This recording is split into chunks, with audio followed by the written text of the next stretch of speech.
Гэтыя новыя шматпавярхоўкі прынялі ўжо не адну сотню навасельцаў. А вось стары прыватны сектар побач паступова зносяць. На астраўку насупраць сучаснай забудовы засталося жыллё Кацярыны Андрэеўны. І вось замест выгод прыватнага дома пенсіянерка атрымала нязручнасці. Усеагульны агляд участку, зніжэнне ўзроўню глебы і затаплення. Было там 6 домов, 5 снесли, а мной оставили.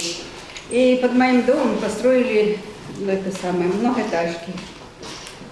Забор стоял там выше, а потом они взяли новый, поставили на самый низ. Вот дожди идут, все это меня заливает.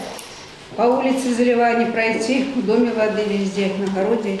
Жанчына толькі за пераехаць. Аднак пытанне са сносам яе дома і далейшым будаўніцтвам шматпавярховак, са слоў заяўніцы, яшчэ на стадии вырашэння. Огород у меня был 14 соток. Часть огорода отрезали, потому что уходит у строительства мой участок. Другога жыхара абласнога цэнтра цікавілі тэрміны заканчэння работ па правядзенні камунікацый у раёне жылой забудовы Раманавічы 3. Прадстаўнікі будаўнічых арганізацый Гомеля і раённых адміністрацый далі тлумачэнні па пытаннях. Міністр узяў іх на асабісты кантроль, а таксама падзяліўся меркаваннем аб зменах у архітэктуры горада. Город процветает, город сегодня может удивить своими новинками. Мне очень всегда приятно находиться в вашем городе, потому что я вижу, появляются новые изюминки, я вижу, какой архитектурный облик появляется в городе, а самое главное – отношение людей. У ходзе візіту на Гомельшчыну міністр таксама абмеркаваў з мясцовымі ўладамі пытанні будаўніцтва арэнднага жылля і рэканструкцыі сацыяльна значных аб'ектаў. Алеся Федарцова, Уладзіслава Галабокіна, Уладзіслаў Казлоў, тэлерадыёкампанія «Гомель».